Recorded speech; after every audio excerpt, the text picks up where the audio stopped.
So I'll tell a little bit of a story here. So when I came in last July, we had a 1 million ounce resource and it was clearly getting bigger. But I think the company at the time was having a kind of a small step out, big step out type um, fork in the road. And this is very common in exploration, right? Are you going to nibble around the edges of a resource and slowly grow it, or are you going to take the big brave step outs and hit things? My previous role at Marathon Gold, when I went in there in 2019, we had two ore bodies and a gap in the middle, and it was exactly the same discussion. Do we do small step outs growing out from the known deposits, inching into the undrilled gap, or do we just put a hole right bang in the middle of the undrilled gap? So we put a hole right in the middle of the undrilled gap and hit a third ore body, which became Berry, which became very important in the history of that project and in the development of that project. So that was a big gap philosophy. We're doing the same at Radisson. Rather than nibbling around, we were, and I don't, again, want that to sound prejudicial, but we were doing small step outs, filling gaps in the existing resource, nibbling around the edges of things, having success, but that drilling wasn't really going to change the narrative for us, right? So the obvious opportunity at O'Brien was to go down, right? And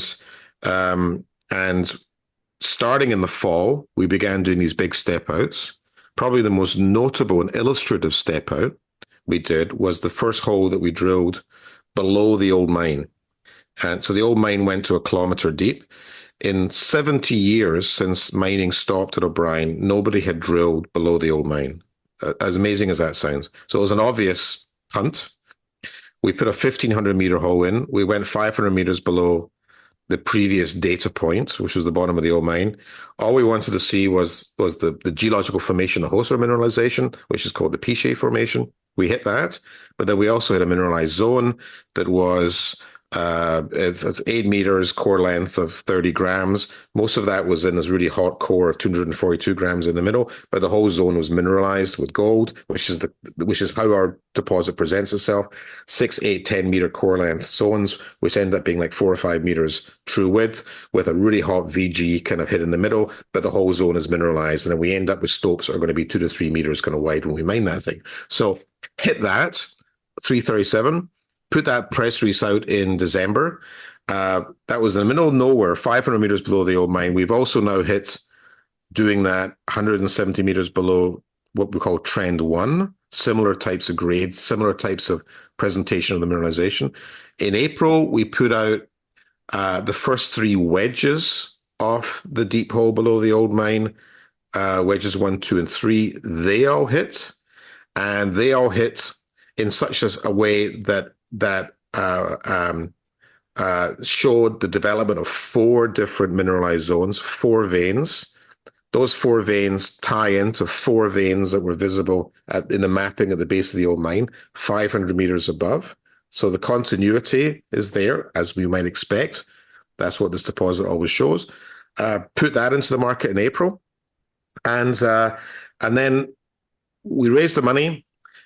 We're still waiting for more drill results to be put out, assay results. But what we did have to show the market last week, and you're very good at illustrating these talks with graphics. So put up figure 2 at this particular moment on our press release from last week. Figure 2 is the presentation of all the deep holes and wedges we have done below the old mine and below the existing resource. The black holes have been press released with assays. The red holes are in the lab. And all the red balls on that graphic is visible gold. Now, when we show visible gold here, that's not a proxy for assay results. We're not trying to predict a specific hole and a specific assay by showing that. That's a proxy for geology. Every time we hit VG, we're in the zone. We're in these mineralized 6, 8, 10 meter wide zones that have gold. Right, so gold is the best indicator for being where the gold is. And so that's what that's showing. And you'll see that we've now drilled 8 holes below the old mine, 7 wedges and 1 pilot hole. And I'll talk about that methodology, but that's what we're doing. So you got a cluster now of 8 pierce points that have splayed out, all covering an area of several, 250 meters diameter. right below the old mine, and every single one of those holes is hit. There are, and some of them hit in multiple zones. Mm. So that, and then you see the red balls below trend one. You see more below trend two, and then we've drilled a hole now below the westernmost part of the old mine, which was a little bit thinner and scratchier than the main stopes of the old mine. That's hit as well, Hmm. right? So this methodology of big step outs, going down, and then with a pilot hole that we can then wedge off and use directional drilling to come in, get a cluster of pierce points. It's working out really well. So those red holes are in the labs. Again, forward-looking statements, warning here. We don't have assays that go with those hits, but we wanted to show that because that is the rationale for the financing, and that's the rationale for now doubling down on this strategy of going down with these big step outs, because we are successfully hitting mineralized intervals with gold in multiple locations. And we said in that press release that as explorationists, you got to have a target, right? We got 1 million ounces right now in two different indicated and inferred resources combined. But what is the mineral inventory target in the official parlance of this? Is what's our exploration target for this project? And that's 3 to 4 million ounces. And we said that in that press release. We're going out with those numbers because that's what you get if you take the old mine and you take the new resources just in that central portion, trend 0, 1, and 2. You look at the ounces per vertical meter and you extend that density of mineralization to 2 kilometers. If that's what you get, and 2 kilometers is what we think our natural floor is going to be in this project. And if the system continues to that depth, what do you get? You get between 3 and 4 million ounces, Mm. right? So that number is really interesting because one of the 2 mines next door to us, Westwood, that is a 4.5 million ounce deposit. In terms of its historical production, its current reserves, and its resources, it's about 4.5 million ounces. Really good grade, better than ours, but 4.5 million ounces in terms of scope.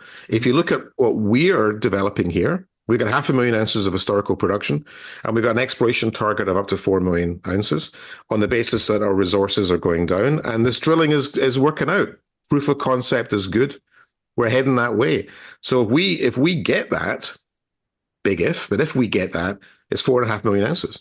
The scope of our project is the same as that thing next door. So that is an eye opener for people with O'Brien. And Antonio, this is a really important point I'm trying to make when I talk to everybody O'Brien. You introduced Radisson at the beginning of this call with high grade in Quebec. And O'Brien is high grade. We got terrific grades. But O'Brien is famous for being very high grade. It's famous for having these museum quality visible gold samples. And we talk about this. We've got these visible gold samples all over our IR deck. We discovered one of these super high grade zones in December, the jewelry box, and 1.3 kilograms per ton over these relatively short intervals. O'Brien produces that, is real. But when you talk about high grade, you're implying small, right? Most super high grade deposits are actually quite limited in scope. Mm-hmm. They're kind of bespoke projects. And 5 years ago, everybody wanted super high grades because remember, the gold price was low and the investment was thin and margin was the most important thing. And miners were being told to fix their balance sheets and don't go for scale, but go for margin.